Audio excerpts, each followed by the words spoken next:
guys. Welcome to the movie factory. So exciting, isn't it? Trust me. Please, we can kill it. Ferocious army. I'm trying to put tire bomb on this jungle nut. You're not gonna die. Dead or alive, you are coming with me. You want to get nuts? Wakanda forever! Yes! Yes! Fuck you too! You're gonna see some serious shit. Welcome back, people. It's been 2 fucking weeks, and we are finally back. I know, man. Welcome back to Smoke and Mirrors. This is episode 4040, and 40 and a blunt. we're in the 4040 club right now. 40 out guzzling. How you going there, fellas? Yeah, going good, man. So, Oues is babied up now. He's a papa. Again. So, yeah, Oues is tired, but going well. Going really well. How you guys going? Yeah, good, man. I got a new nephew, so, yeah. Yeah. Tyler Durden is building his army. Jeez. That's it. Doing well, man. Doing well. Got back from Victoria, got my tattoo. I'm living it. Show everyone there. Is it strategic the way you're sitting? See me just sitting there like this the whole time. So I should take this seat. I was just flexing the forearm muscle. Pause. The muscle? Yeah. All right. For those of you who just walked in. So It's just a phantom. fuck, that was it was the maddest opening when we went to go see that. For the movie? Yeah. Lit. It was unbelievable. I thought we were in for the best movie of the year. I know. We weren't. Because that was the only thing totally right that they got in that movie. The rest was just trash. Mans was flipping and shooting like Spawn, and I wasn't having it. Nah. I was not having As it. soon as I seen him slide down the elevator cables with the guns and the spark shooting, Because his hands wouldn't get warm. Fucking, this wasn't the strength of 10 tigers. This is the strength of one cat. it was a man. fucking domesticated house cat. They demystified the Phantom. Yeah. Fucked that all that up. Billy Zane with a bad wig. It would have been cool if he was just bald. Yeah. Yeah. For me, honestly, Zane is would have been my number one pick for Lex Luthor. You know, back in the day, with that wig, he could have even been Wayne. Yeah. Because he kind of looks like him. He has the charm for Wayne. Yeah. And Luthor. But I would have preferred him to be a Luthor because fucking him in Demon Knight is almost perfect. Yeah, Well, man. Him in What's-His-Face is perfect. Titanic? His character in Titanic? Yeah. Yeah. Evil in Titanic. He was a bad man. He was a cunt. So we've had 2 weeks worth of news Yeah. that's transpired since we've been gone. Yeah. So to kick it off, we're going to have to say rest in peace to Yaphet Kotto, the legend Yaphet Kotto, who passed away. The big time legend. Passed away at 81. Yep. Yeah, Yaphet Kotto spent a lot of his time trying to break into the movie business, but and he wanted to do more dramatic roles, but unfortunately, for someone that's like 200 pounds, 6'3", he's a tall motherfucker too. Yeah. He just couldn't get those roles at the time, so he broke in with Alien, with Running Man. It was unreal in Alien as well. I He know. steals a show in there. Him and Harry Dean Stanton. Harry Dean? Yeah. Kill it. Steals the show in Running Man as well. Yeah. Kills it. Before breaking out in Homicide, Life on the Streets. It's weird that that's like his star. That's a star for him. Yeah. And that shit ran for so long. Yeah. And I swear, like, SVU and all that shit is all a spin-off from that fucking show. Yeah. Like, it's weird because, like, it's that show, and then NYPD Blue came out, and then Law and Order. Yeah, it's just weird. Dun dun. Yeah. Wasn't there another one where, like, it was like murder? Like, There was, yeah. remember that one with It was on that O that looked like Varys from Game of Thrones? Always looked like a villain. That I think O. it was on a different network. Yeah. But that was when the harder shit started coming out. Yeah, that's when you got, like, the New York Undercovers and everything. Yeah. Fucking fire. New York Undercover was fire though. Fuck yeah. Man. Fucking NCIS and all that shit. And then I turn around, Pepe Le Pew's cancelled. Yep. Because some dickhead posted that, like, you know, this clip made back in the 80s or probably even earlier, I think like the 60s or something, would make people like go out there and be rapists. He said, this is a direct, not result, but this is a direct Correlation? yeah, to rape culture. Which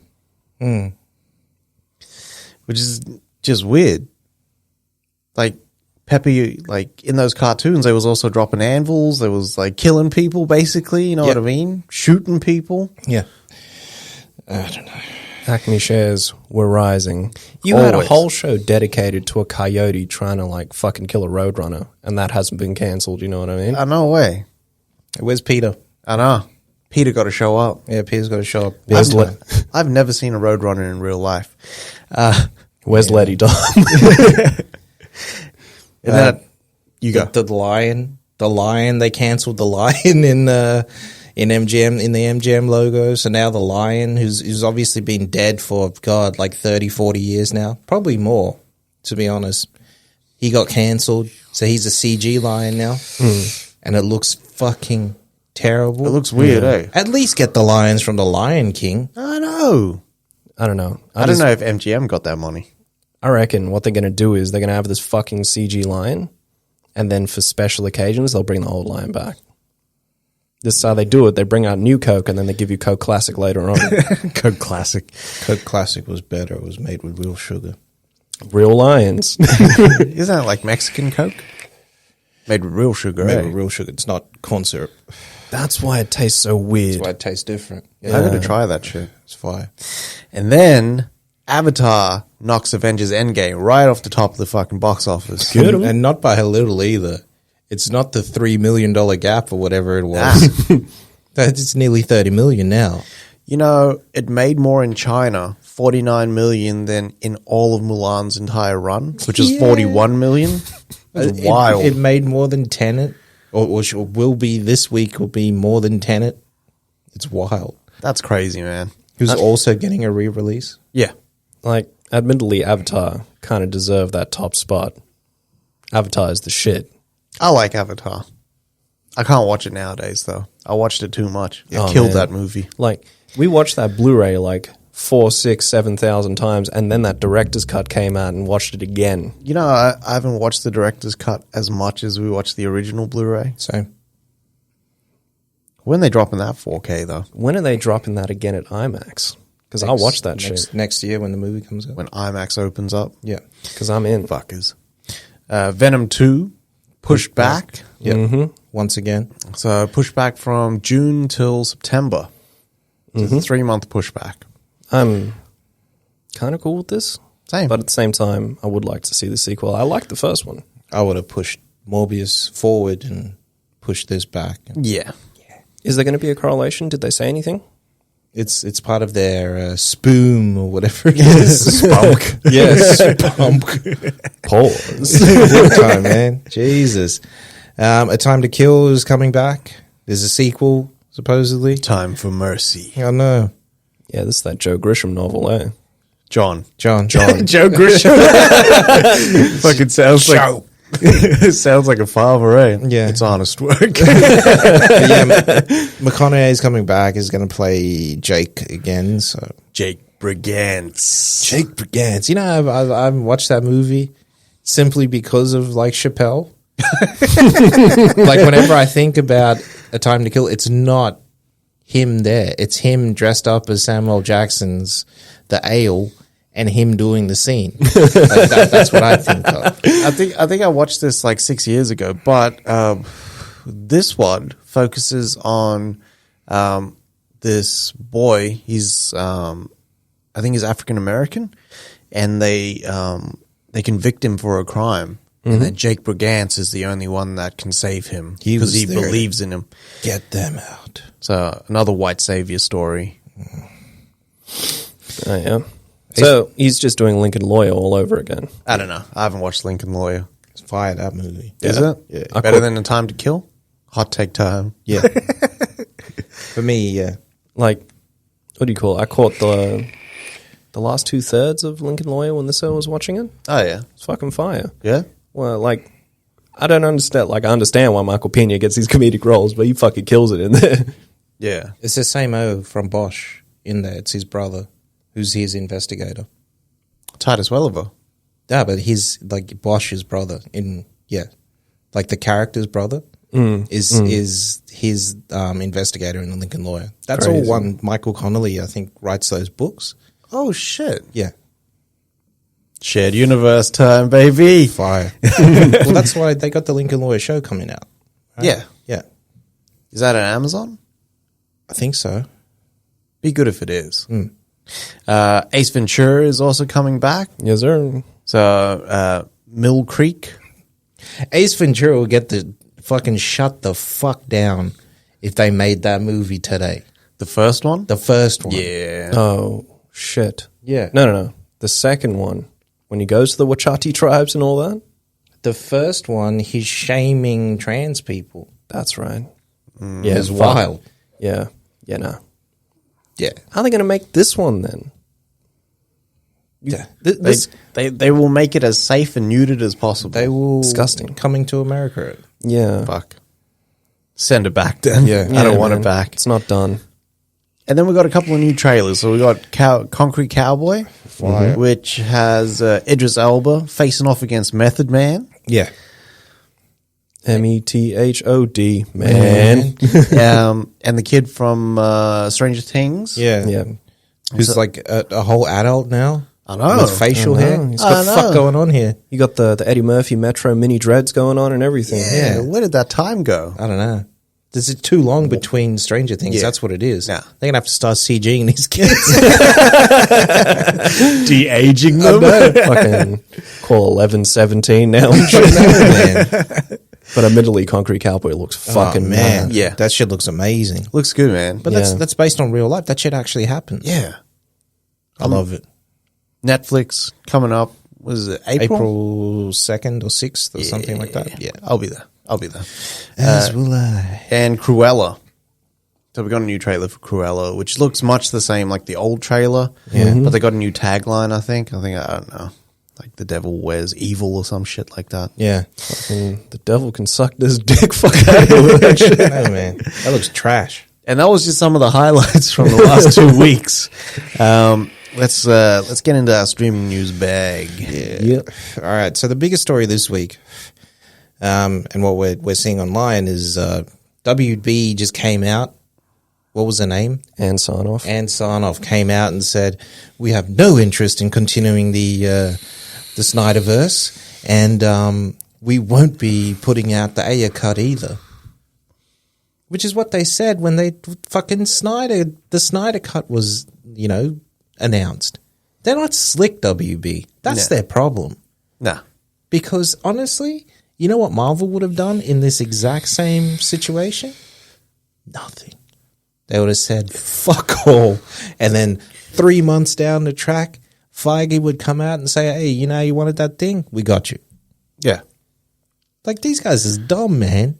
Where this fucks up, right, is WB is separate from HBO Max. So WB's making moves. Yeah. And then HBO Max is like, nah, we got you fair. It's like, hey, don't listen to what they say. Yeah. We fed them that information. That's it. That misinformation, we got you. This is just dumb shit. If they're not making new properties in that Snyderverse, using everything that, was put together in Justice League, including restoring and releasing that fucking Aya cut. Man, you know why that makes sense for them to do it? Zach and Deborah were executive producers on Aya's Suicide Squad. Yeah. They can just say, nah, fuck it. Let's do it. You know what I mean? There's so much there in the Aya cut that helps to really attribute to Justice League as well. That's it. Yeah. It's a companion piece, that movie. Yeah. You might as well get it done. I mean, it's another piece of not only the universe, but a drawing piece for HBO Max as well, if they put it there. And there was yesterday, because there was that big push yesterday for the Restore the Snyder Cut, Restore the Snyderverse on Twitter. Yeah. So yesterday they had 1.1 million people tweet out, "We want this. This is what we want." Yeah. Like, Fuck. I'm all for, like, listening to your viewers, things like that. I've seen the bad side of that where, like, the worst kinds of people make the worst kinds of changes for video games, for example. Yeah. But this seems like more like a positive reinforcement that they really should push this forward. Because David Ayer, like, given the man that he is, this would have been fucking mad if there was no studio control. Because he's so good when it comes to stories like this. When I think about this, it just sort of cements the fact that WB doesn't want to admit that they fucked up. Yeah. Like We got it wrong, man. yeah, we exerted control where we shouldn't have. Yeah. We got That's it it. wrong. HBO Max will now handle all properties going forward. We miscalculated. We got it wrong. Yeah. Big Ali shout out. Yeah, man. Shit gives me goosebumps. I just want to go watch it now. This is the thing, right? Is that fucking, if you admit that you are wrong, there is room for reconciliation. You know what I mean? But if you keep being a stubborn cunt about it, like, you're just going to get fucked off. I know. I'm going to call a son of a bitch. Those changes their Twitter. What's his face? I was watching. Rogan had. I think his name is Marcus Luttrell on his podcast. He's the real guy from Lone Survivor. He is the Lone Survivor, right? And he was like, in Hollywood they call it a mistake, and in real life we call it a mistake. So, like, either way you can sort of fix that shit up. Just fix this shit up, man. Fuck right. I'm all for it.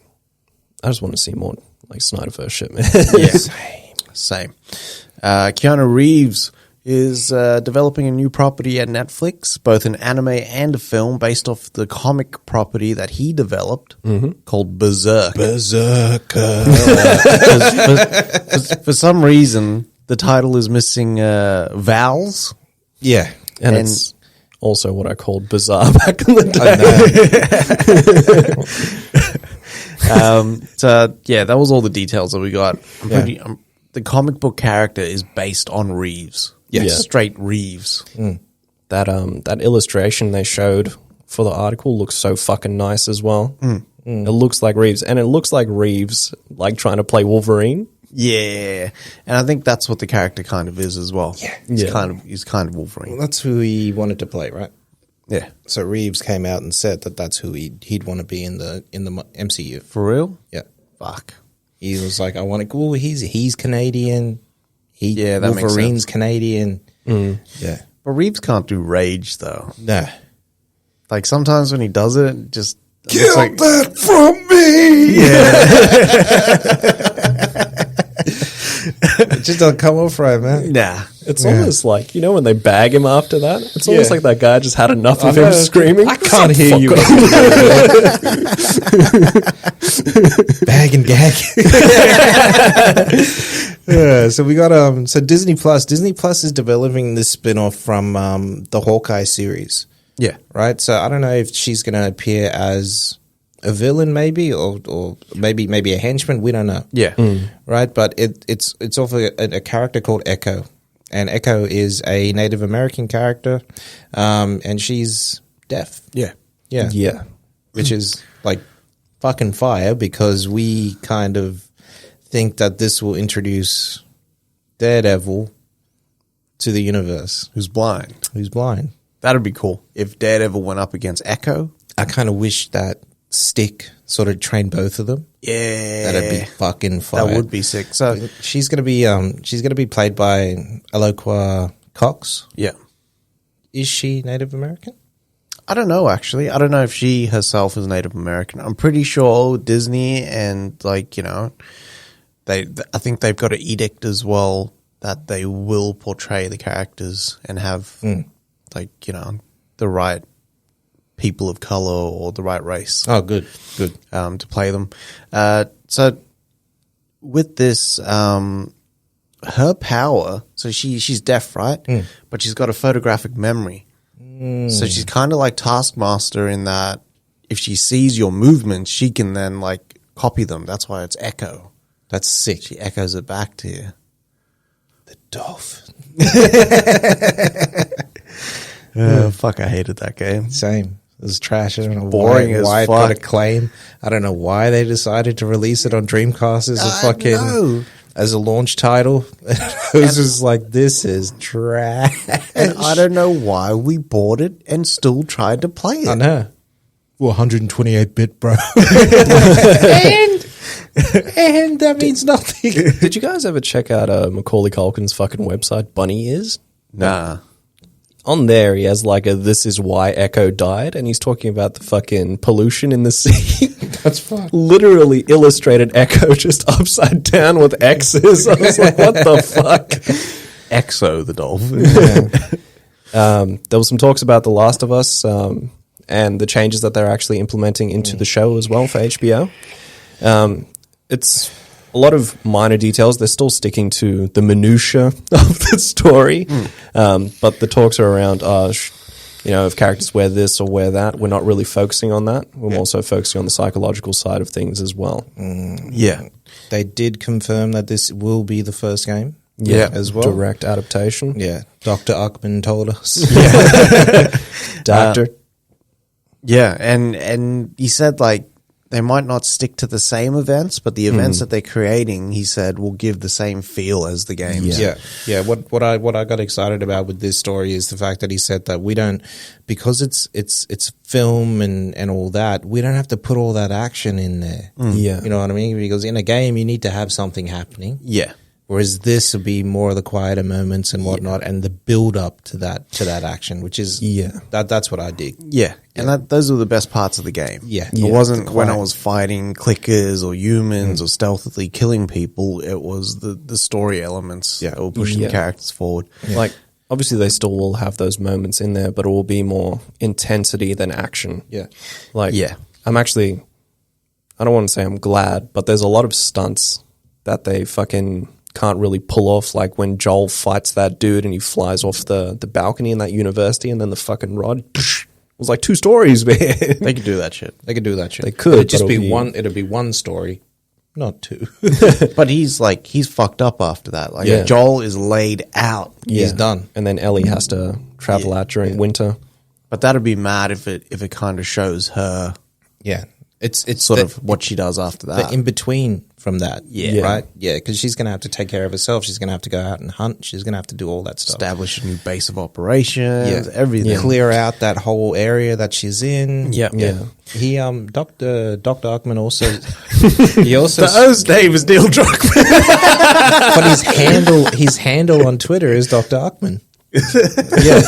Yeah. He also spoke about seeing the prosthetics for clickers and whatnot. Yeah. So for me, that automatically, oh fuck, it's going to be real. Sick. Yeah. You know, it's not going to be a CG clicker or something like that. It's real, man. It's tangible. Yeah. I'd buy that for $1. Those are the right $2. details.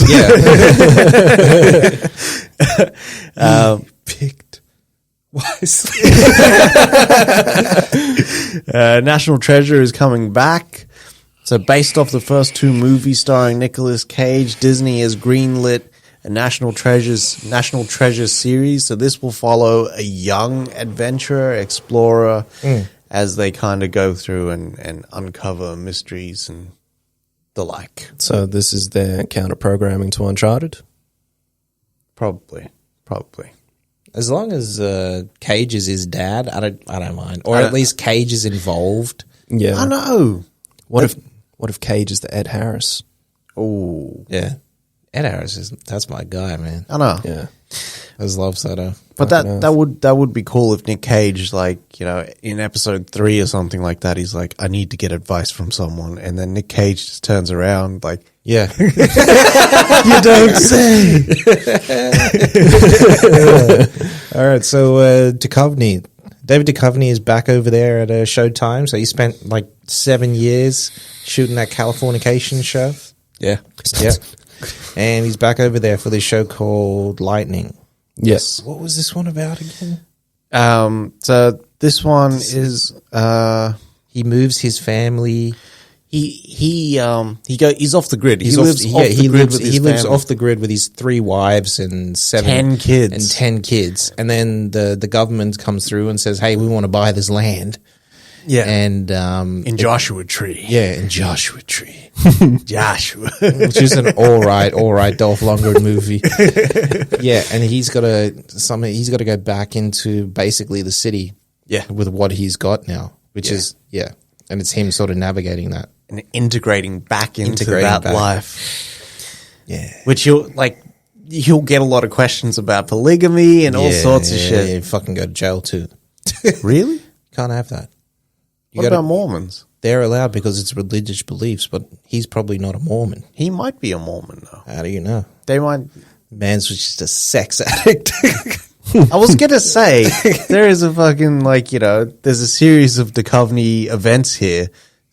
Did Californication,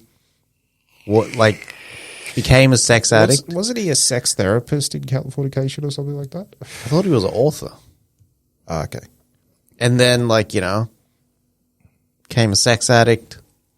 I don't know how things went with Taya Leone. Badly. And then, does another show there. Yeah. Based around polygamy. So, with the limited series for The Witcher Blood Origin, Lawrence O'Farrane has been cast in the leading role as Fjall. Yeah. So this is that 6-episode limited series, yeah? I think so. I Yeah. think most of Netflix stuff is now. Yeah. Yeah. But his character, Fjall, is sort of based around something like a king's guard. So he has an oath to the king, always defends him, but then he also has some psychological issues with himself, losing a loved one, things like that. Sorry. My hands are flailing here. I'm smacking wires. Catch these heads. Cash me outside. How about it?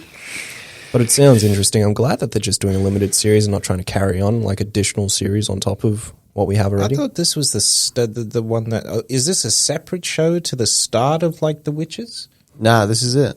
Oh.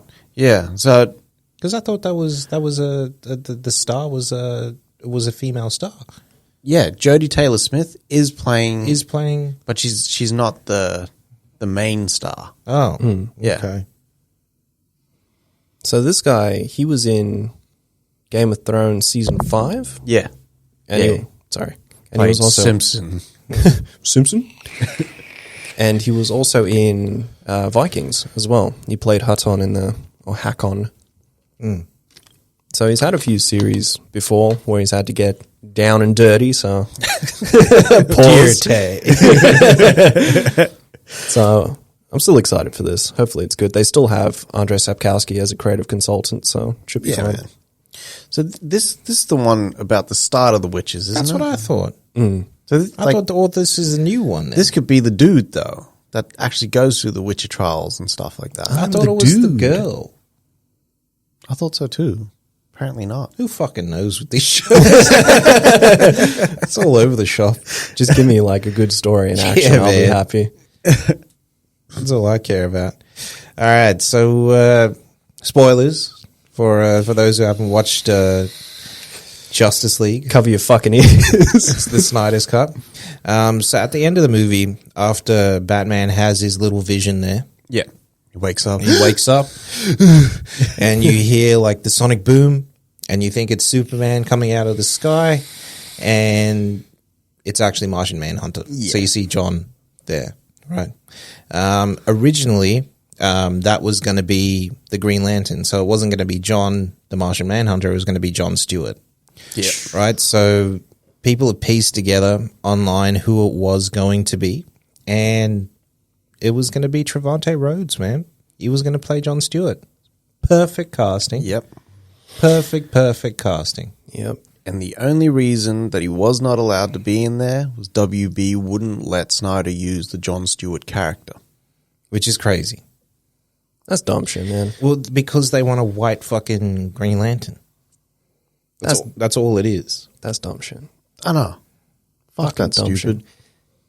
When you think about it, John Stewart may have been the first dude to start doing the lines with the fade. Yeah. He was Yeah, he did have that. Yeah, he was didn't strategizing. But Trevante is just perfect. Mans can act. Yeah. He can act unbelievably and he's a fucking tank. Yeah, Yeah. because he looks like a superhero. Yeah. Yeah. Yeah. He's built like a superhero. Yeah. I'm honestly hoping WB just Wow. says, fucking fine. Just do it. Your mother sucks fucking. WB just gotta like come to the fucking table and They need to shut the fuck up. Yeah. they need to start making moves because people want this shit. Mm-hmm. And if you're not delivering, then why did you spend $70 million restoring Justice League? Exactly. Dumb fucks. This is the investment. The 70 million was the investment. Now we've got everyone over at fucking HBO Max. Yeah. And your trash binge service. But yeah. Trash panda. Do something with it, man. I just see, like, because Snyder's part of that HBO Max family now, right? Like, he's solely developing film for them after Army of the Dead, yeah? No. Like, that's his thing? Army of the Dead's Netflix. Army of Yeah, the yeah. Dead. I know that, but after that, like, it's solely HBO Max shit? Snyder don't sell out nobody. I'm my own man. Yeah, Snyder said, like, this is it. He hasn't said anything more. Yeah. He said in his interview, he said, we'll burn that bridge when we get there. Yeah. Yeah. I see Snyder saying this is it, and then under his breath, he's just, for now. Badly. Get the straps, Snyder. Pause. It's big news. This is the biggest streaming news we've had in a while. Yeah. Yep. And we called that shit too. Yeah. Called it for fucking months. Here's And my fucking check. I'm pretty sure, like, everyone caught wind of it as well. Yeah. But Black Widow has been officially announced to premiere day and date theatrical and on Disney Plus's Premiere Plus service for a princely sum of $35. Or $30 if you live in the US. Yes. So that will happen on the 9th of June. Mm-hmm.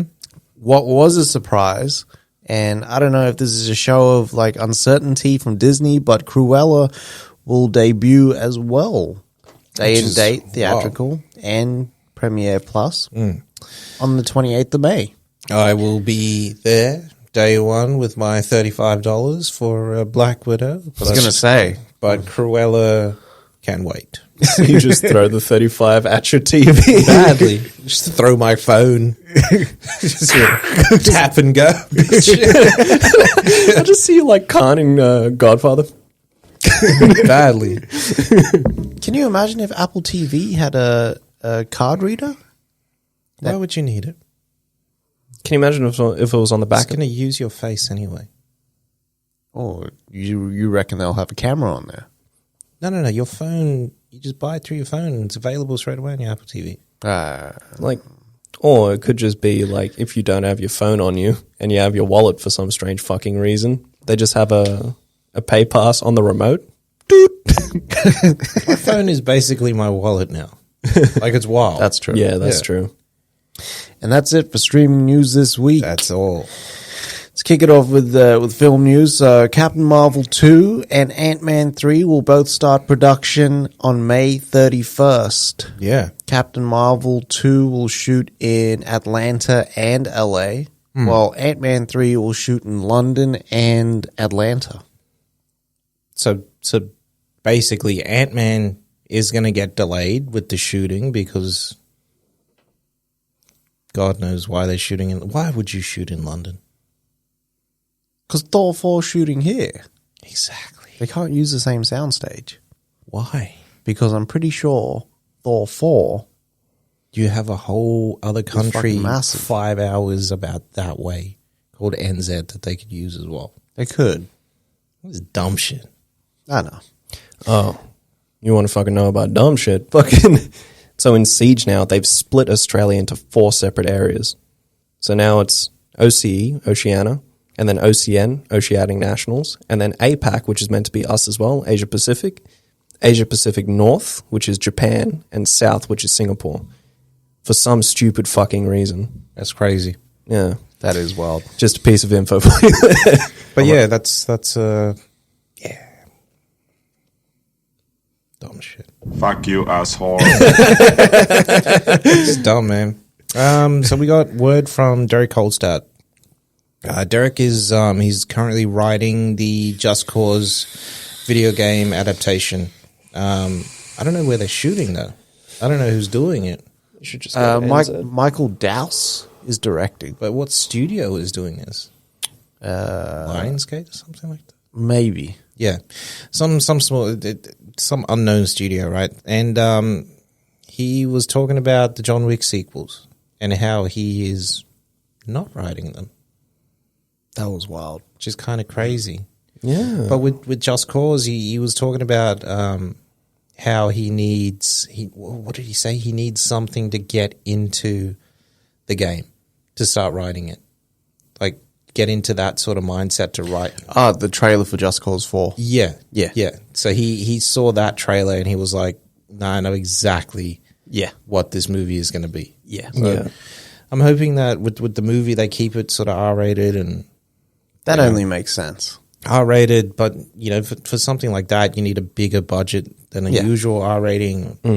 Yeah, so it sounds like he's going to keep all that crazy 80s action stuff in there. So He has to, man. Because you were Has saying to. this is something like James Bond meets something else. Yeah. It's almost like Cannonball Run or something like yeah, that. yeah, it's just crazy. But in the game, you can attach like a helicopter to a fucking car or something and spin them around and just destroy shit, right? Yeah, Yeah. So it's got to be that level of zany action almost. yeah, Yeah. And he's got a jumpsuit attached to just his normal uniform. So they got to have something where it's like he fucking throws the grapple onto the helicopter and then onto the fucking bridge or something. And it he's got like a full flying suit. And he's got like a retractable parachute, Yeah, right? yeah. See, fire. So this is just they can one do of the, anything. Yeah. This is another bullshit Hobbs and Shaw action movie.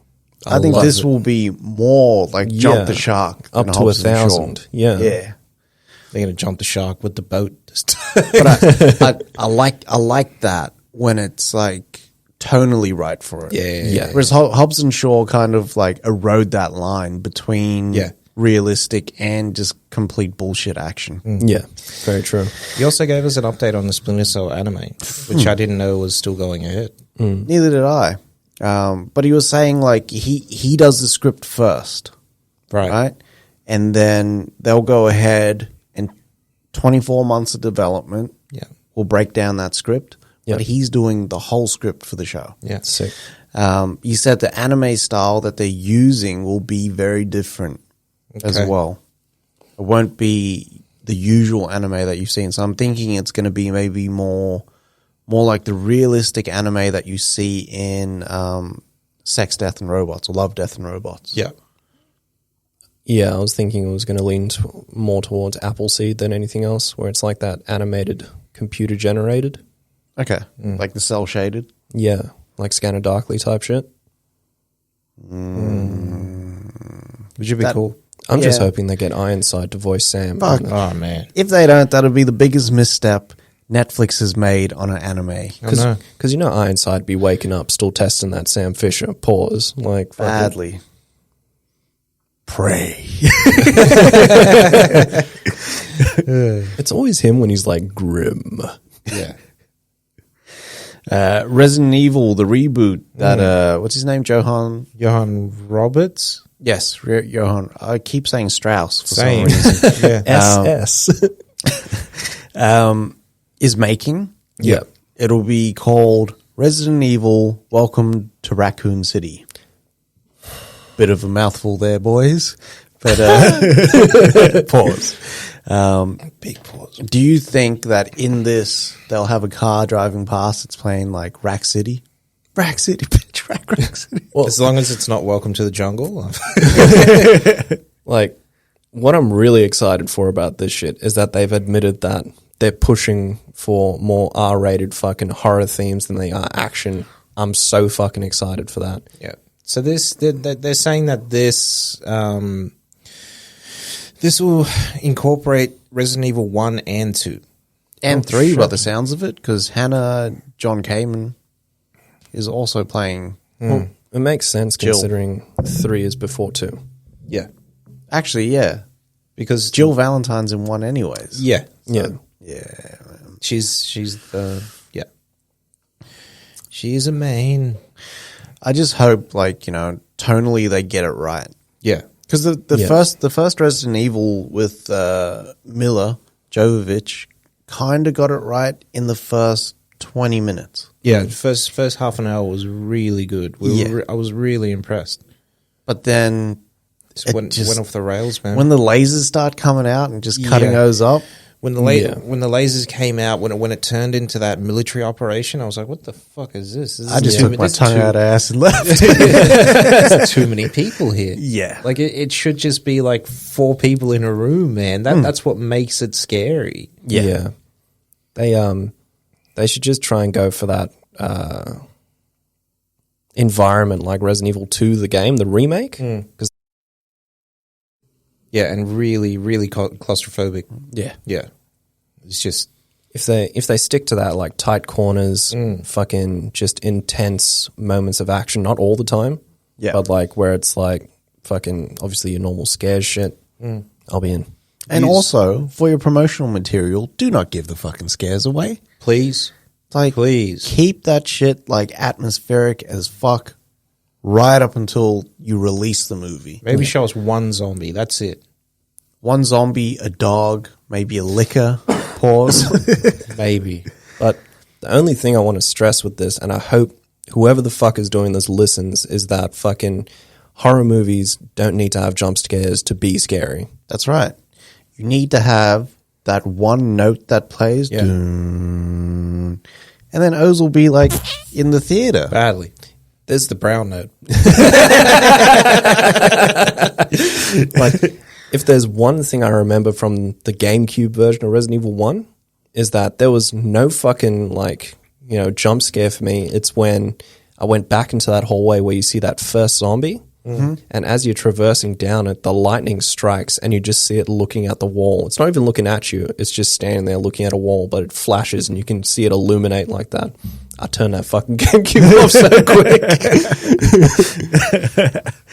Oh, man. Yeah, I can't wait for it. Same. Like, actually, I can wait for it. I just want to see some footage on it. But is this coming out on Netflix as well? This is actually Lionsgate. Theatrical, Sony. Sony, yeah. Oh, because Sony owns a portion of Lionsgate, don't they? I don't know. I don't know the splits on Lionsgate. I think they do. Ugh. All right. So we have Jamie Foxx and Antoine Fuqua to collaborate on a Mike Tyson biopic. So this has been like something in the fucking works for so long. Jamie Foxx had like at one point bulked up and got everything ready and was doing interviews for it. It's jacked. Yeah, man. He was in like Tyson shape for real. And now it seems that it's finally on the fucking cards and it's finally going to move forward as well rather than just being stagnant. So it went from being a movie to now being a show, like a limited series. It deserves to be. Yeah. And Martin Scorsese at one point was attached to direct. He was going to make his return to boxing. Todd Phillips was going to direct. But now it's Antoine who will direct the whole limited series. Marty will stay as a producer on the property, which is awesome. Yep. It's got the full endorsement of Tyson.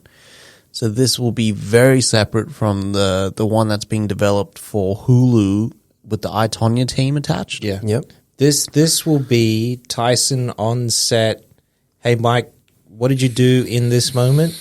I did this, this, and this. I bet that's what I'm going to do. Yeah. Yeah. Also, what were you thinking in this Exactly. moment? Because I think that informs where Jamie goes Yeah. Yeah. in terms of the character. Jamie's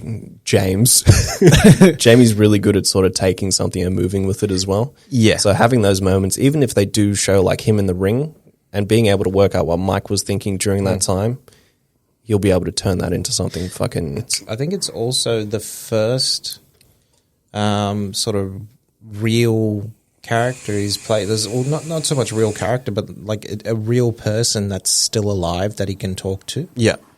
Whereas I mean, Ray Charles, I think he had just died when Yeah, just passed. Yeah. he had just passed when and Bundini was dead. Like all these guys. What about the O from The Soloist? He might have been alive. Yeah. And Jamie got a bloody Wasn't...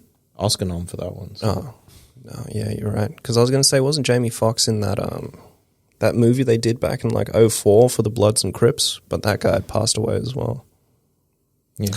I'm excited for this. Man. I really, what I'm excited to see, I really want to see Tyson before he goes out for his first fight. You know how he's crying Yeah. because he's scared. Yeah. And then Cuss sort of like consoles him and kind of gets him in the zone to go and have that first fight. Yeah. So I know he's really young. When Cuss hypnotizes him. Yeah.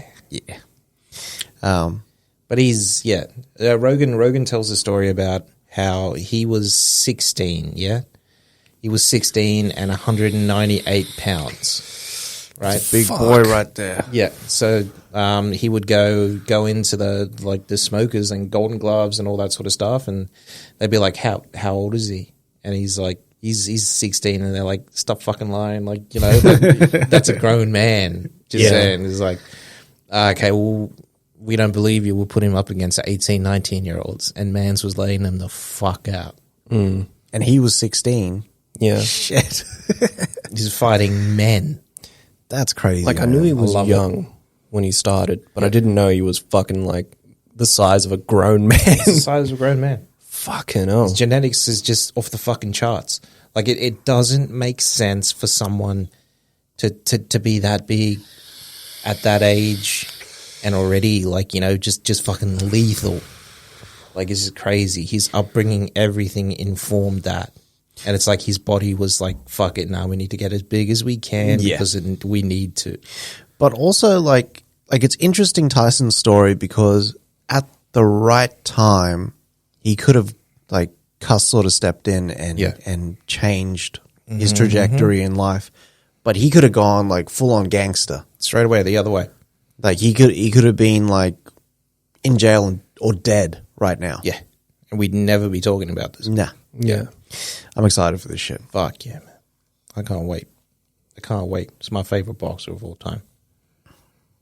Fight-wise, yeah. But I think, like, personality, Ali. Ali got it in the bag for me. So, I didn't know this, but Spielberg is developing this semi-autobiographical movie based on his life. Yeah, and his dad. Yeah. Yeah. And he's getting in his writing bag as well, which is the first movie that he's co-written since AI. Because I'm pretty sure I know that what's his face wrote it. Kubrick wrote it For him. and then he kind of like finished it off. So what we'll get is Seth Rogen playing his uncle, his favorite uncle, and we'll get Michelle Williams to play his mum. Supposedly his dad's life was pretty interesting though. Was it? Yeah. He talks about it in that, you know, the documentary that came out. There's like a biography. Yeah. For that, yeah. In that one, he talks about his dad. His dad had an interesting life, man. Shit. I would like to read a autobiography on Spielberg. I'd like him to read it to me though. Yeah. But I'd also like him to do fucking commentaries on the discs. Doesn't he? Nah, he never does a commentary. Ever. I Ever. don't break character until I do DVD commentary.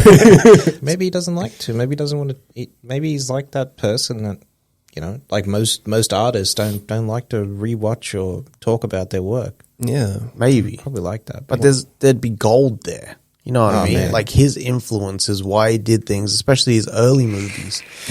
Well, we know why he made Jaws. Why? Because he had just done Duel, and that had 4 letters in the title. And then you saw Jaws, and it was like, it's got 4 letters in the title. It's perfect. It's perfect for me. Yeah. He got all of that. He got all of that just off the title. Fuck. Didn't know what it was about. Didn't read the book. Read the book, read the script, made the movie. Oh, shit. We have gold. We have the first summer blockbuster in the world. Yeah. Beautiful. Fucking killed it. Martin Freeman came out and he said he might be returning for the old Black Panther. But it's weird that he said Black Panther. Why?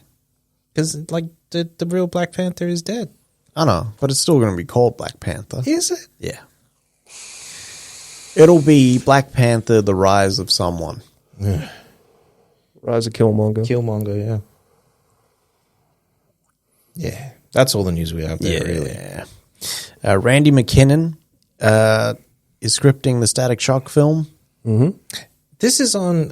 Is this a show on HBO Max now? You can watch it. Static Shock, the anime. The anime, yeah, Yeah. That was the first interpretation that they put out. Yeah, I saw it on there the other day. Yeah, so I think it's newly added. Yeah, it's part Yeah. of DC. I think. Yeah, Yeah. So this will be the Michael B. Jordan produced one. Yeah, which is going to be cool. Yeah, Yeah. I like it.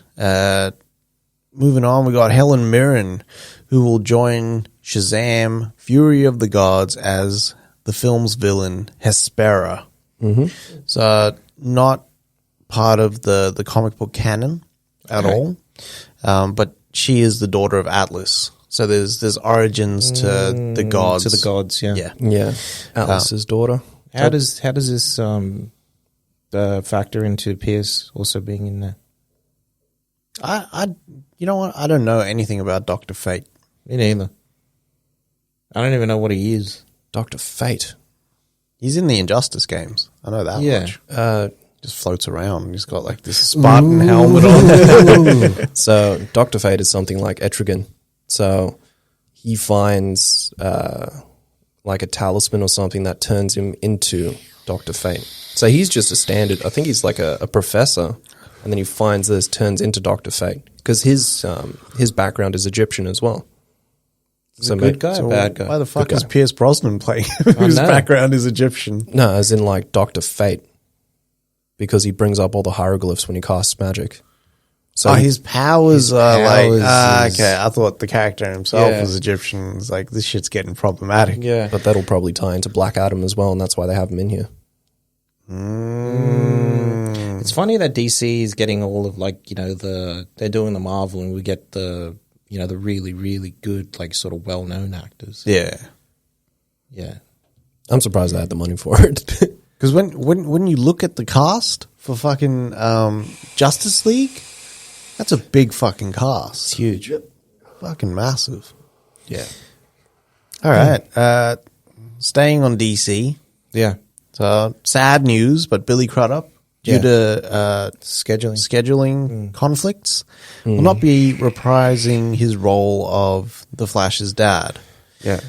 Ron Livingston from Office Space.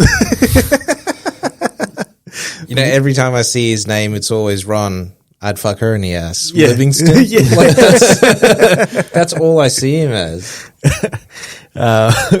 So he'll be playing the Flash's dad. Which is weird because he kind of looks like Ezra Miller. He does. I was going to say. Yeah. And the person that they just cast as his mom sort of looks like Ezra Miller as well. Okay. Yeah. Should be good. Yeah. I would have got what's his face though from he's already there. He's a WB fixture. What's his name from Godzilla? Damn it. Ken Watanabe. No. The Whiteo in Godzilla 2.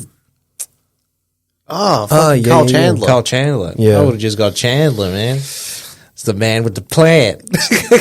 I would expect Carl Chandler to be the headliner in that movie. Fucking badly. Love Carl Chandler. Yeah. All right. So Brad Payton, who's a constant collaborator with The Rock. Yep. Loves The Rock. He's actually going to do a Sniper Elite movie. So Sniper Elite is his game that came out, had all these crazy kills you could do. Yeah. You could shoot people in the dick and then watch the bullet fly through and burst the testicle. It was wild. Pause. Just a whole pause over that. Yeah. But yeah, he's developing this story. Supposedly it's not going to be like a serious sort of fucking enemy at the gates sort of story. Nah. It's going to be like, a bit lighter. Yeah. Just with hyper violence. Which they'll probably cut out. Yeah. Yeah. I'm If Brad Payton's on this, it's a PG-13. Yeah. I don't see The Rock playing this character. no. The Rock wouldn't sign on for something like this. But yeah. Who does the main character look like? What's his face? His dad in Wanted. What's his name? Kretschmann? Kretschmann. Yeah. Is he German? No, he's American. He's American. He's fighting the Germans. What do you call it? You could probably either get Kretschmann or you could get fucking what's his name? You could get James Gunn's brother to bulk up and play him. Or What about Wyatt Russell? He could do it. Yeah. That from the guy that's doing the bad Aussie accent in Pacific Rim. Ah, yeah. Yeah. The O from Red Belt. Max Martini. Yeah. He looks exactly like him. Does he? Yeah. Get that out. I just want to see what this button does. Will you Yeah. I'm curious about these buttons, man. So this is interesting, but Cary Fukunaga will helm Tokyo Ghost Yeah. for Legendary Pictures. Yeah. So this is about this world that is like in Basically VR. it's It's a world where- almost infected with tech. Tech has taken over. People live their lives through tech now. Yeah. And these two characters have to make their way from Los Angeles, Yeah. which is tech infested, Yeah. to the last To the promised land. tech-free place on the planet, which is Tokyo Garden. Yeah. So it's set in 2087, 2083? Yeah. and 2089. 2089. So what's a 9 at the end of these fucking know, dates? right? Yeah. 1999. Yeah. If it ain't a fucking 9, it's a 7. Yeah, that's true. Yeah. So this sounds big. Yeah. It was based on A book. A book, yeah. I always thought it was anime. I thought it was I thought- Tokyo. Tokyo Ghost Story is the what's his face though? Tokyo Ghost Story is a movie already. Yeah. What's his face did that though? That did the damn it. Though they did Knockoff and all that sort of stuff. Suihawk. Chewie Hawk did that. Yeah. Did Tokyo Ghost Story. Can't get it mixed up with Tokyo Ghoul, which is an anime as well. Yeah. I thought this was an anime. Anyway. Sounds like a fire comic, though. Speaking of comics, go on. So we have Scott Pilgrim, for its 10th anniversary, is returning to cinemas. Fuck yeah, man. And it's being fucking retuned in Atmos and Dolby Vision HDR. Fuck yeah. That's mad. It's mad that they just get to watch it like that. I know. Over in the Dolby cinemas in the States. Whereas Yeah. Australia just gets none of that shit. Yeah. Yeah. None of that. Cunts. It was funny while I was reading this, and I got to the Dolby Atmos and Dolby Vision HDR, and I was like, they better be fucking remastering this for 4K or something like that. And then at the end of the article, will be available on 4K shortly after. It's almost like they put it in as an edit when they heard you. Oh, God. So Chad Stahelski, Some good news. Yeah. big news. Chad Stahelski, who is doing 3 more John Wicks, Yeah. or 2 more John Wicks, is now developing a Ghost of Tsushima movie. Fuck yeah. Fuck yeah, man. So this will detail, it's the island of Tsushima, yeah? Yeah. It's a true story. And the Mongols invade. Yeah. Yeah. And then they kind of take over, and there's a lone samurai who works his way through who was sort of brought down in battle, Yeah. but then works his way through the land and the provinces to then So gather people and and kill the Mongols. build his army and push the Mongols back. Because how Tsushima works. So with the islands of Japan, you have Tsushima first before you actually get to mainland Japan. Mainland Japan, yeah. So Tsushima is the first line of defense for any invasion if they come from there. Yeah. So is Okinawa next? Yeah, so it would go from there. Tsushima, then Okinawa? And they Demos was just, in there in Karate Kid 2. Yeah. It's quite nice there. And with Tsushima as well, whenever there was criminals that they couldn't keep on mainland Japan, they would send them to Tsushima as well. Shit. Yeah. Okay. So that Fire. type of shit happened. Yeah. Yeah. But this is a true story. This actually happened. Yeah. This is based in reality. Yeah. So what outfit do you reckon you'll have? Do you reckon you'll have the mask with the mouth and all that shit? The badass mask with the mouth is what's his face? That's like ninja. Yeah. Yeah. So it's the Not- representation. Not a samurai.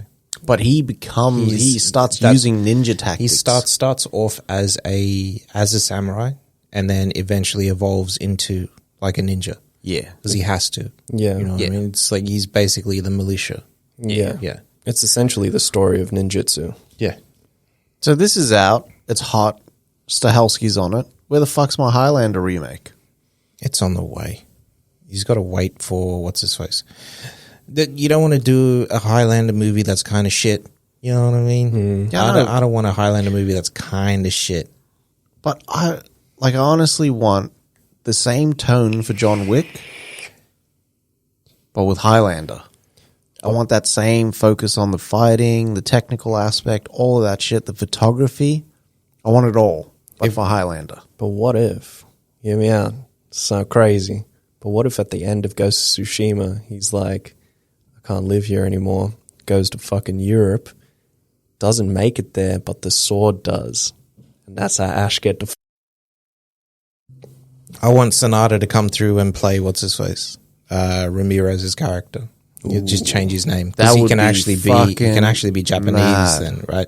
He's a Japanese, yeah.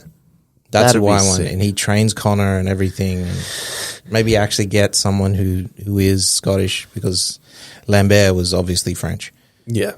I'd really like even Michael Fassbender to play him. Oh yeah, That'd be perfect. that'd be awesome actually. That would be sick. Yeah. But he once again is not Scottish. No. Who is a Scotsman that we could use? Oh, there's lots. They just There's heaps. put on really good American accents. Because the open dog soldiers, I think he's Scottish. Yeah. Sean Pertwee Yeah, Is McFadden, Robert McFadden. yeah. You see that? Robert the Bruce is on HBO Max. Seen that. for real? For real. That's like the sort of sequel to Braveheart. Hey, what do you call it? Ada. Is Thingy? No, he's Welsh, isn't he? Professor X. Yeah. Professor X is Welsh. Yeah. Yeah. Where are you going? He's over there. All this Justice League stuff, just like, has been dredging up like sort of old memories and Old but real exciting really shit. exciting stuff. Yeah. All right, so Joe Manganiello sat down with, I don't know who, I think it was comicbookmovies.com, and he was talking about what was going to go forward after Justice League, right? So what was coming up next would have been a standalone Batman movie. This standalone Batman movie, obviously, spoilers, at the end of of the Snyder Cut, you see, much like before, you see Deathstroke going to go visit Lex Luthor, and Lex is like, are you sure you don't want me to pay? And he's like, no, and he's like, well, I can give you something, and he's like, the name of Batman is Bruce Wayne. So what? Yeah, and then Deathstroke sits down and has a drink with him. What was supposed to happen after that was Batman.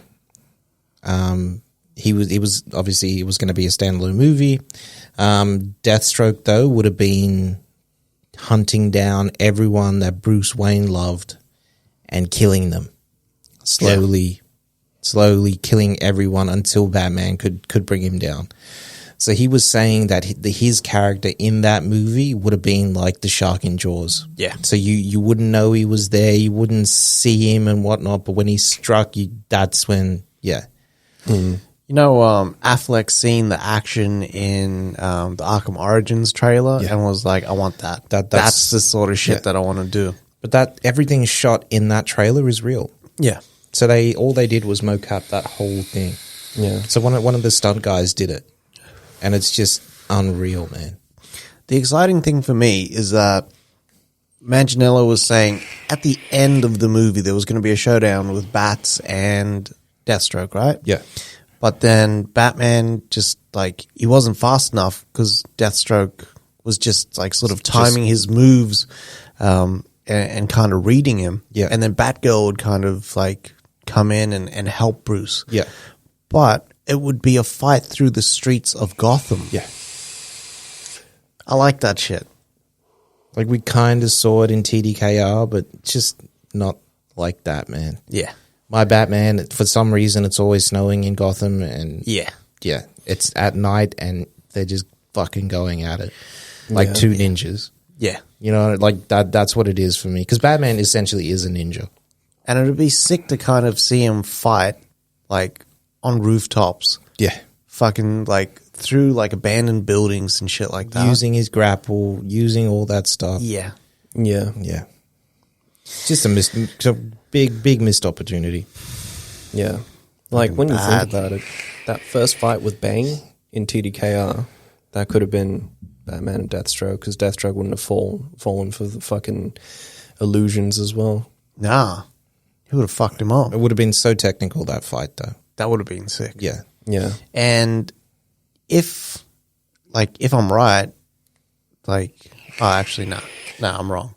It's Affleck that was going to direct this one. Yeah, Affleck was writing and directing with Terrio, I think so. Yeah. But at one point, Gareth Evans was also going to direct a Deathstroke movie. Yeah. I was thinking, if it was that technicality between the two, You just get the raid guys. Yeah. Hey, let's go. that would be crazy. Fuck yeah. Missed opportunities. Badly. Stephen Lang, who will play the villain Quaritch in the Avatar sequels. Mm-hmm. I don't know how the fuck he's coming back, but anyways. 4. For the next 4 sequels. So apparently his character will change throughout those 4 sequels. So he will actually get a character arc. I don't know how he's going to come back, but James Cameron liked the character enough to actually incorporate him into the sequels. So. Gives you hints in the first one. What do you reckon? He's in Awa? No, he gives you hints in the first one. You see this? This happened the first day I was here on Pandora. Now I could have the medics roll it back, but I kind of like it. Just rolling back, man. He's bringing back to life. That's a little bit cheap for my liking. You know that's what they're going to do. I don't think that held his breath long enough. No, we're just bringing back to life with the technology that they have. I mean, we don't know exactly what that poison does, and if it does kill them, or if it just what's his face is them. Didn't he get a knife through the chest? Arrow. It's an arrow. 2 of them. Yeah, 2 of them. We'll see. Yeah, don't really like it. So we have Angel Manuel Soto to direct it. Aniel. Aniel? That's how they say it. Yeah. That's how she says his name in Dexter. Oh, yeah. Aniel. So I'll just call him Manuel from now on. We're just fucking with you. But he's going to direct the Transformers movie. I'm actually cool with this. Full standalone. Doesn't have to play in that universe anymore. I know. Thank God. It's not linked to the Marky Mark one at all. Nothing. Admittedly, Transformers 5 was kind of dope. It was. I didn't watch it. It was kind of cool. I didn't watch it. I've just been tired of Transformers, man. Yeah. Except for Bumblebee. Yeah, Bumblebee was fire. Bumblebee was the fire that we needed, like, right after Transformers 1. Like, I think... That was supposed to come out as well. True. Transformers 5 was the turning point, because then Bumblebee came out and it was just a million times better. Fuck yeah. Love Bumblebee. They just need to keep him standalone. Or just do War for Cybertron. There is no. He's doing a completely animated movie just set on Cybertron. Yeah. And it's actually the War for Cybertron. Yeah. Good. Like That's what I need. This guy's busy, man, because he's coming off Blue Beetle. True. So he did Charm City Kings, killed it. Blue Beetle, Transformers. Yep. That's the career path. And it's also good to sort of see someone from the Latino community also coming up. It's good stuff. Mm-hmm. That's all the news. That's all the film news for this week. Quite a bit of film news this week, actually. It's coming back. Slowly, yeah. And it's all the stuff that would have been off Snyder Cut and all that. And it's all kind of offshoot bullshit. Moving on to our trailers. All right. So the newest trailer out dropped today. I know. I'm glad it came out before we potted. Yeah. Yeah. Suicide Squad trailer, man. First trailer. Yeah. Nice red band first trailer. Yeah. They weren't fucking around. No, they weren't. So Not at all. and we get to see most everyone. Yeah. You don't get to see who the villain is. Nah. But we did find out that Stallone's actually playing King Shark. Is he? That's Stallone. Oh, shit. Yeah, it's someone else doing the mocap. Yeah. But Stallone is voicing him. That's fire. That's why he's like, and. Okay, that's I didn't know fucking cool. that. Yeah, Damn, man. I thought Stallone was going to be the bad guy. that would have been cool. Yeah. But like, I'm also glad he's playing someone that's goofy, because if Gunn was going to use him, Yeah. he was going to use him in something that's different. Yeah. Yeah. That's true. We get to see Weasel in the trailer. We do get to see Captain Boomerang, but he only like his boot. You just see him take the boomerang out, scrape the shit off his boot, and then like sort of go to hoy it off. Yeah. and then just start walking towards the camera. Yeah. Yeah. Do you reckon King Shark is like an infant in here, and then he'll grow? I don't know if that's just his look. He I looks like a fucking like a cuddly toy. Yeah. Like a Cabbage Patch doll. I think he's supposed to until he gets. yeah, Yeah. He looks like that toy that Brody has. yeah. Because you see him do some shit in this movie, like eat a whole man. Yeah. Yeah. You see him rip some fucker apart. Yeah. Yeah. And it's really stylistic as the lightning strikes. Yeah. Some shit. You get to see Peter Capaldi's character. Is he the Thinker or something like that? Yeah. Yeah. With all the shit on his head, and them interrogating him. Yeah. I liked how much Idris was the leader. Yeah. As well in this, Yeah. and how of a not give a shit leader. I love how they took the piss out of the fucking, if you do anything wrong, boom. Yeah. If you have personalized license plates.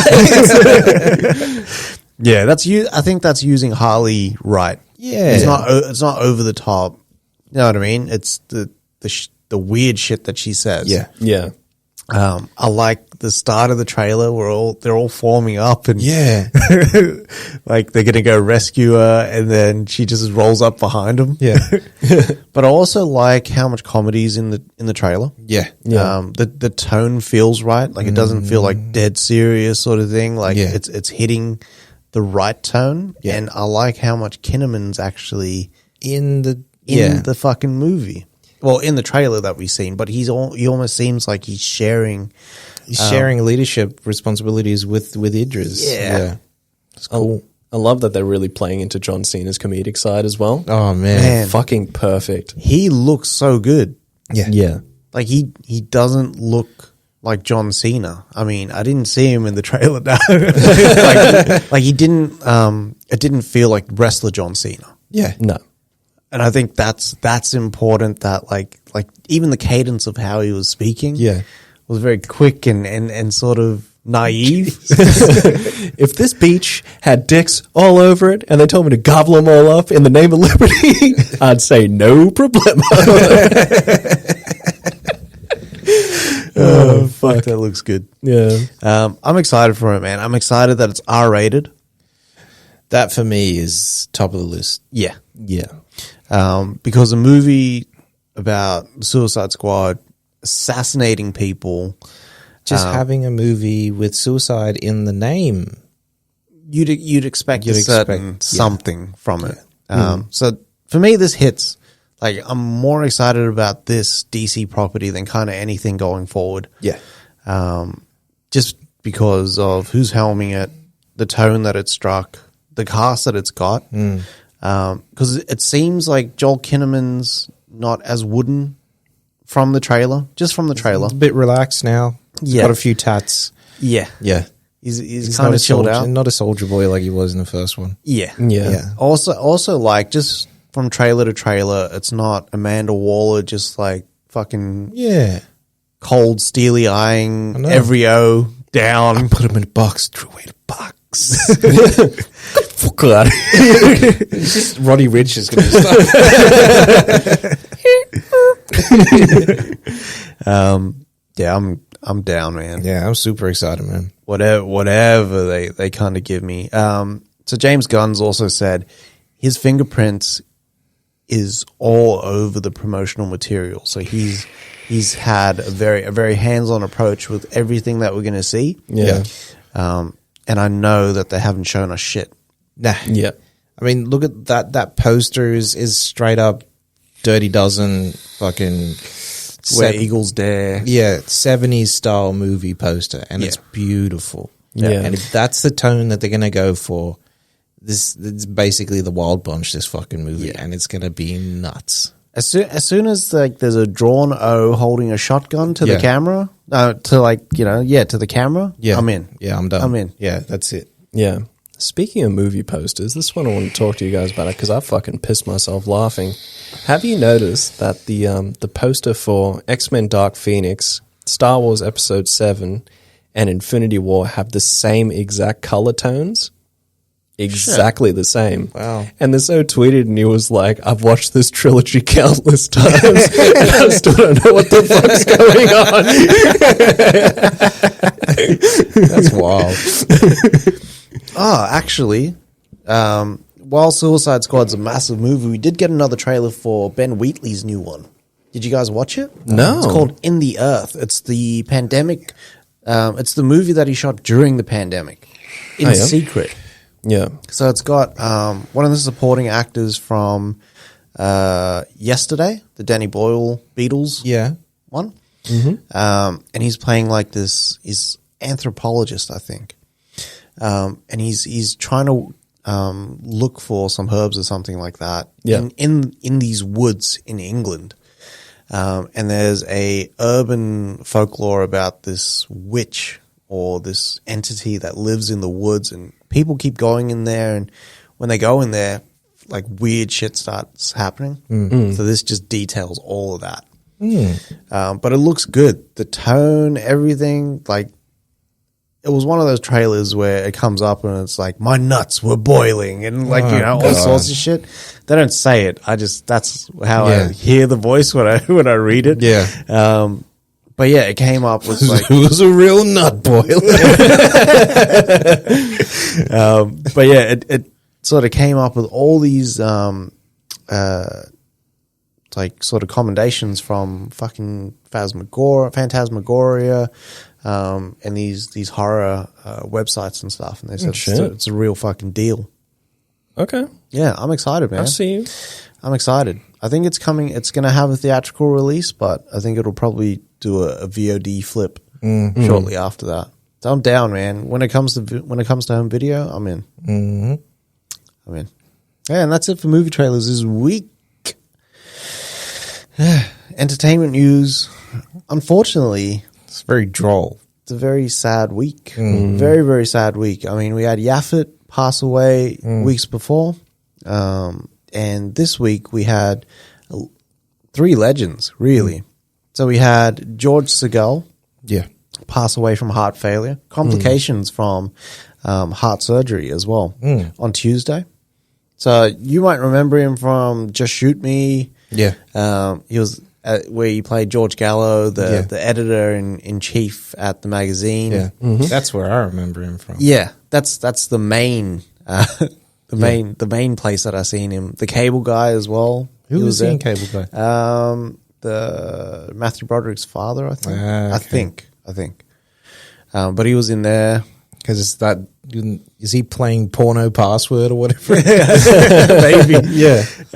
He was in Fun with Dick and Jane as well. Like he's kind of showed up, and yeah, it's sad that he's going, man. The legend. Yeah. Yeah.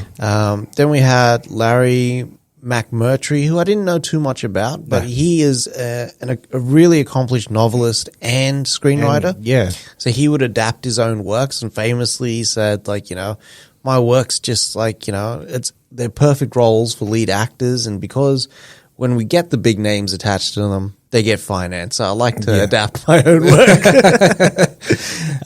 Man's also came out with like the perfect writing scheme. Right. So his view was you only write 5 pages a day. Yep. No more, no less. You do it even when you're on fucking holidays. Yeah. He did that shit 7 days a week. 7 days a week. Wild. It's nuts. So he passed away from heart failure as well on Thursday. But he wrote Brokeback Mountain. Mm-hmm. He actually adapted someone else's work for Brokeback Mountain. Wow. Yeah. And he wrote the screenplay for Lonesome Dove as well, which was a big That was massive mini-series back in the day. Remember Papa watching that shit? Fuck. I remember they even did a skit on The Nanny about Lonesome Dove. Did they? Yeah. That's where I remember it. The Nanny? Yeah. Very good. Mr. Sheffield. Niles. Fran Drescher was a piece of ass back in the day. Badly. And that Hoboken accent. Yeah. Yeah. I expected someone to say dish rag whore. He was a real dish rag whore. Whenever I think about something like that, it's always Baldwin. It's Baldwin saying something like that. But it's that different Baldwin accent. It's the He's got the real, the Baldwin in the cooler. That's how Baldwin is, because he's from out east. Baldwin's from out east on in the cooler. I haven't watched that in years, actually. He's cool in there, man. Is he? Yeah. No pun intended. And then we had Jessica Walter pass away. So she passed away peacefully in her sleep on Wednesday. She was the mother in Arrested Development. Yeah. She's got expert like comic timing, man. Like she kills Arrested Absolutely Development. kills it. Yeah. Like, and that for that to be like her first sort of comedic role, like you'd expect her to be doing that all the time, but she's like just unreal in that show.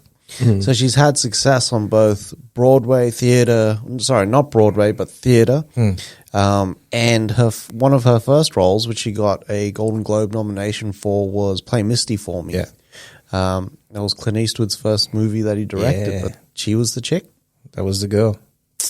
So please rest in peace to George Segal, Larry McMurtry, and Jessica Walter. Our deepest condolences go out to her family, friends, and fans. And yeah, to everyone. Yeah. Sad day. And that's it for entertainment news. I hate ending it on that note. Yeah. But yeah, definitely got to send that respect out to those guys.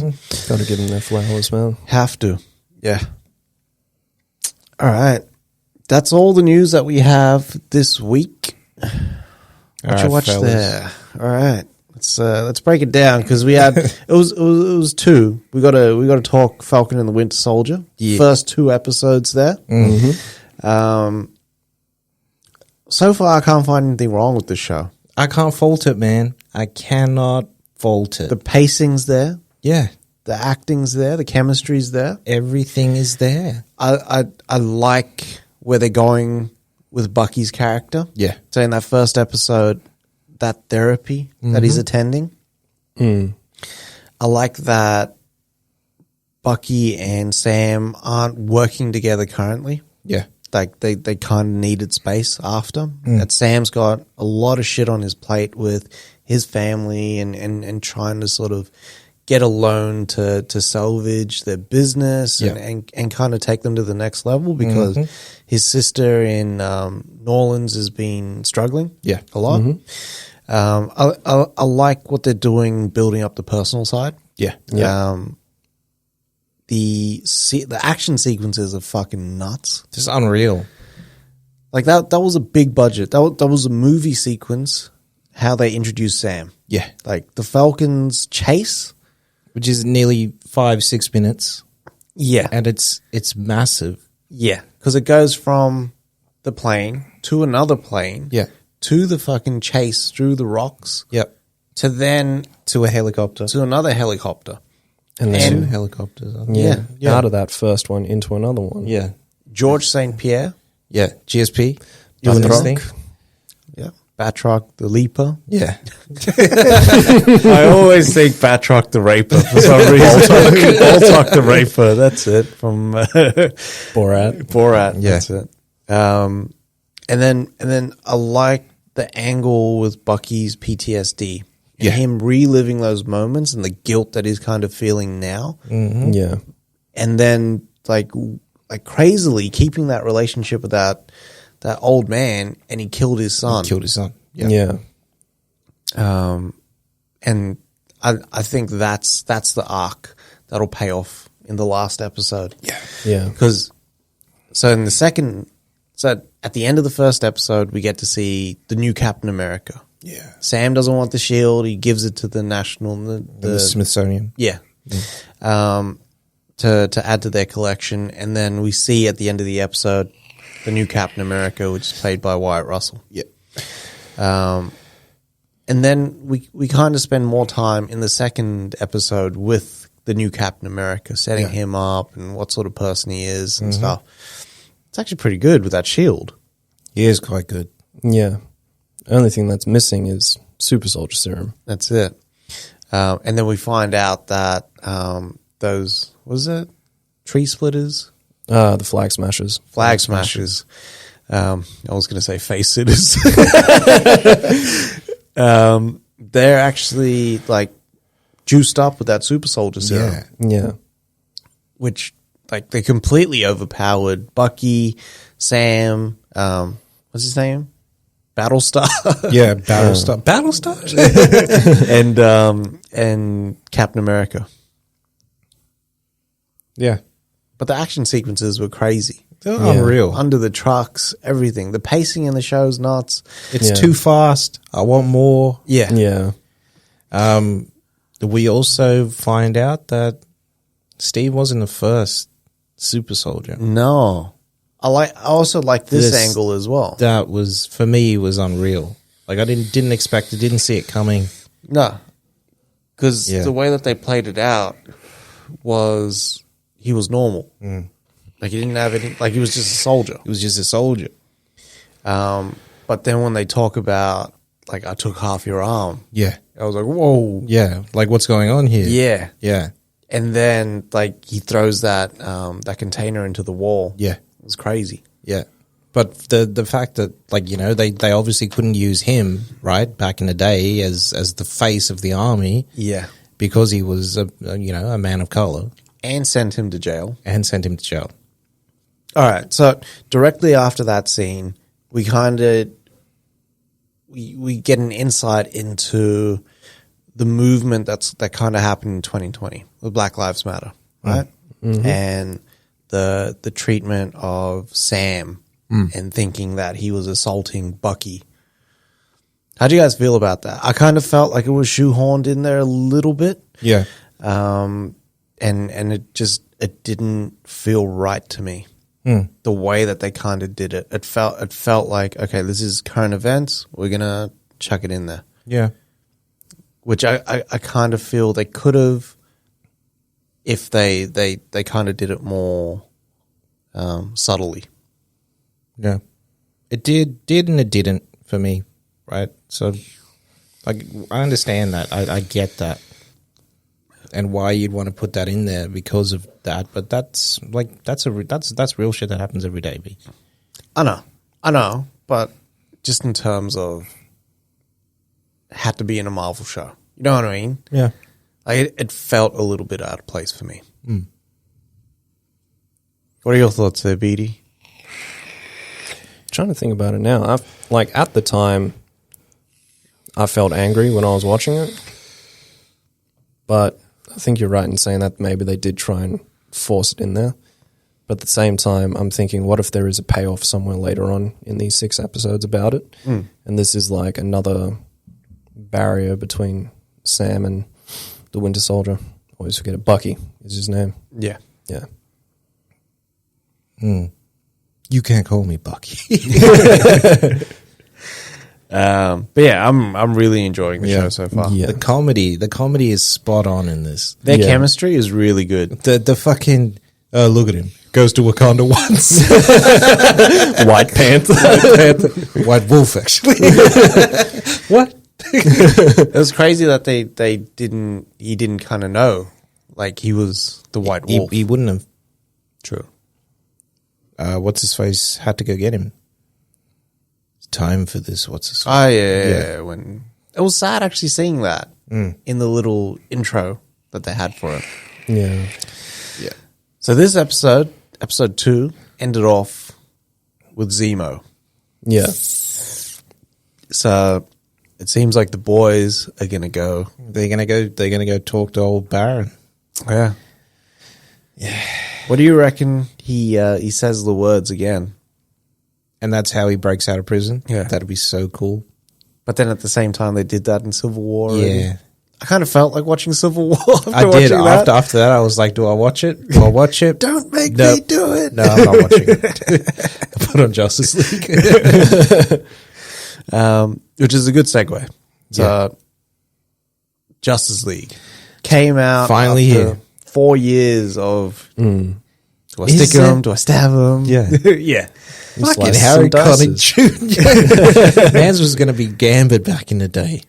Kind of had a Gambit face about He's it. from Louisiana. It makes sense. He'd be able to do that. He can do that He'd accent be able too. to do that accent. I think Yes. I've heard him do that accent. You know that's my view. I saw Harry Connick Jr. recently. Still in good shape. Yeah, Is he? yeah, Man's he has to stay in shape. But yeah, finally here. Thoughts? It for me it paid off. Yeah. Yeah, it delivered on what it promised.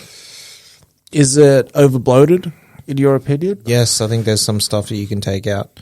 I heard someone say there's a really, really good 3.5 hour movie in there somewhere, and I believe that's true. I think there's certain things you can cut out. There's certain things I'd like to see added from the Whedon cut as well. Really? Okay. Yeah. I think because I think that's like a really good conversation. Yeah. Which parts? They're you know when they when they go fight Steppenwolf under the in that Gotham. Oh, yeah. The tunnels. Yeah, and there's a scene with the Flash in Whedon's cut where he's like, I've never done battle. That's not what I do. You know, I've pushed some people out of the way, and Batman's like, Save one. just save one. Yeah. Just save one person. That would have been a nice little moment in there. Yeah. Yeah. But then you do see in Suicide Squad, he lays Captain Boomerang out. Yeah. But even there, it looks like he could have just pushed him because it just shows like the back of Captain Boomerang flying. I think Flash is a pusher. He doesn't throw one punch in the movie No. at all. Not at all. Yeah. Yeah. Which would have been mad if he did like speed up and then Yeah. Yeah, that would have been cool, actually. Yeah, but then, like, you know, the, what's that family? Expendables? No. Incredibles. Incredibles did it better. So, like, It's true. yeah. Yeah. It fell flat for me with the musical choices, the musical cues. Like I didn't need like a hymn every time like a hero was introduced.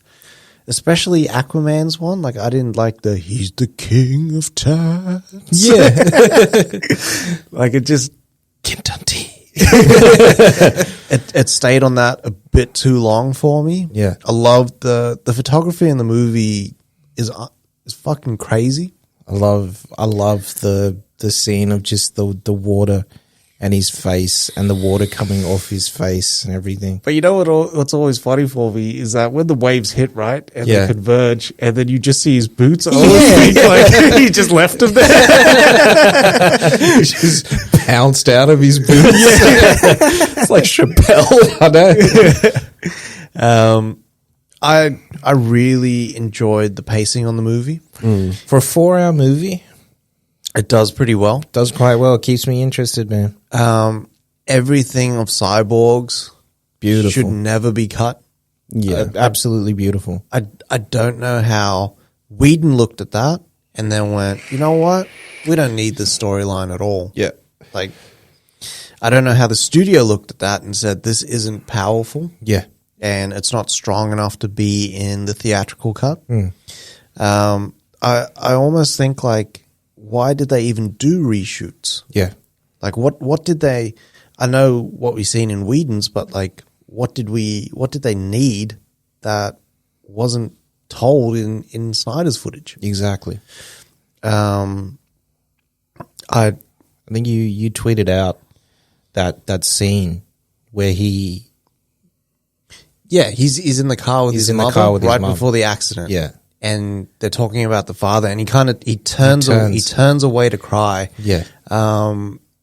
Which it was powerful because you could see he was still a child. Yeah. Like he was still a kid.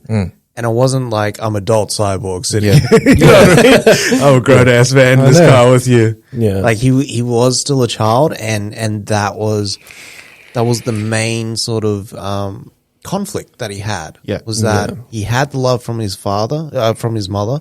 He he was doing well at school. Like Yeah. he's a genius. He's a genius. He's helping others. He's successful at sports. He's popular at everything, but he didn't have that thing with his father, and he felt that the most. And and then his mother dies, who was his only source of love, really, in the family home, and then he's left with his father. Yeah. So like that set it up beautifully. Yeah.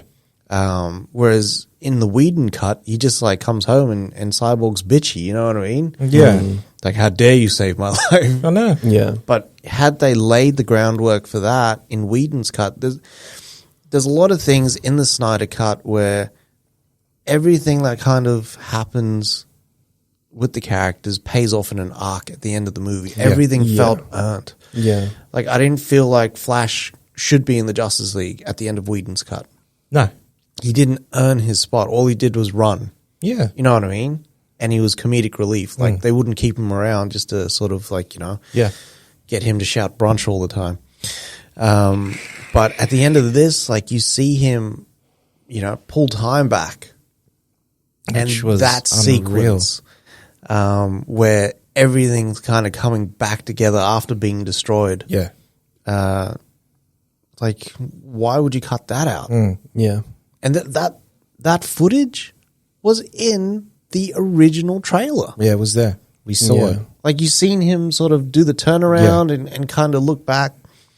The what's his face with his dad as well. Him like saying the stuff from his dad that his dad says to him in prison. Just stop running in place. You need to. Yeah. It's unreal. I also love the scene where Soups comes back, and then he goes back to his ship, and then he gets his suit, right? But Yeah. then we get new dialogue from both Rusty and we get new dialogue from the Costner. yeah, and it just- hits because we've also seen like them sort of nurturing him all the way through. Yeah. And now him finally stepping out. I'm Superman. I'm gonna do this thing without holding back. Yeah. Yeah. Going back and watching Batman vs Superman again as well, like a lot of those things pay off. Yeah. That uncertainty that he had being a hero and his views on things. It just worked a whole lot better. Yeah. Yeah. I love the what's his face when you hear Rusty and he's like, love them, Cal. Yeah. It was just unreal, man. Yeah. It is frustrating that we didn't get this back in 2017. We wouldn't have got this version theatrically. No, we would have got this version on Blu-ray. Yeah, this would have been the ultimate edition that he would have released. Yeah. And like it would have played a lot better. We probably would have gotten a sequel as well had Warner let Snyder stick to his original plan. Because he very quickly backtracked we're shooting 2 movies back to back to we're just shooting one now. And it's good, man. It's good to see Snyder win. It is. After people were like, what Snyder cut? All these people talking about a Snyder cut. There is no Snyder cut. You know what's crazy to me is that they blamed the way the Amazons looked as well on Zack. Very hypersexualized and everything. And that wasn't Zack. That was all Patty? No, that was all Whedon. Because they were like, why do they look like just like regular people in they dress sort of regular in Wonder Woman compared to the Justice League versions of them, which is very hypersexualized and Are they? they look different. They're not in the same outfits. Yeah. Like the aggression of the Amazons in Zack Snyder's Justice League was something more akin to 300 than it was in fucking Justice. that. Yeah. So I fucking loved cool. it, man. What if they all said different things when she was like, show them your fear? Yeah. They're like, we have no fear. Someone brings out a snake. Spider and shit. No, that was just like Spartans. Yeah. What is our profession? Oh. Yeah. That's what that was for me. I love it. More warriors than Yeah. Potter. Just the points. I know. Pointing with his toes after. Fucking zigzag. Yeah, man. I really enjoyed it. So I watched it twice now. So you also watched The Justice is Grey. Yeah. I prefer Justice is Grey. That's kind of how I was feeling. The effects pay off. And the tone also hits a lot more. Yeah. For that one. Yeah. It just, for me, it just looks better, man. Yeah. Draped in grey and black and, yeah. I'm up to where Gordon meets the team. Fucking how good does that look? When Gordon lights up that the bat signal and just the sort of white light shining on his face and him standing there, just unreal. I wish we got that Gordon going forward. Yeah. Same. Yeah. Man, I like Simmons as Gordon. But I'm also looking forward to Wright. Oh man, we know that's going to be good though. Yeah. Bernard, like, just hits. Bernard, It's after he always played Bernard. Bernard, he killed it, Yeah, man. but for me, it goes between Peoples and Bernard. Peoples. Yeah, man, that's how I see him. That's the first time that I see him. Yeah. You're like Tiger Woods. I you love watch? that. I watch Bosch, man. I watch Bosch. Deep into Bosch. Deep Pause. into Bosch. Pause. I watched all of season 5 of Bosch. I think I've got another 7 episodes of season 6, and then that's it. That's it for Bosch. Did Bosch finish? Yeah, it's done. There's only 6 seasons so far. Damn. Yeah. But yeah, man, I'm enjoying it. Like we said before, the character in The Lincoln Lawyer is the brother of Hieronymus Bosch, which is his name. Okay. They call him Harry. Where does it stack in terms of series for you? Is it a like Sopranos Wire level? No. This isn't God tier. We're not getting there. Just like A tier viewing. No, not even A tier. This is down near Dexter. Wow. Yeah. Z tier. Dexter's maybe the B tier. Yeah. Nearly C tier. You know what I Yeah. mean? Like, It's If off the strength of the first 4 seasons, that could have been something special. if they had finished it with the family killer, what is it? The family killer? Trinity. Trinity killer? oh, season 3. Yeah, if they had finished that 3. Yeah. if they had finished it there, done. It's the best. Yeah.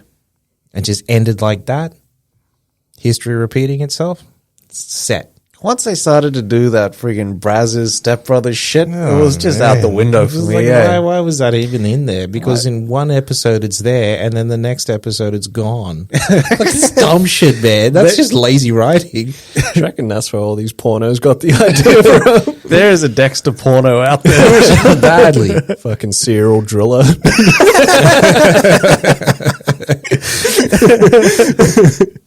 I'd buy that. I'm joking. What did you watch there, Bado? I finally finished off Full Metal Alchemist Brotherhood. Nice. That was a good payoff. Is that like complete now, or is there more All 64 episodes done. Wow. done and Yeah. dusted? All right. Finuti.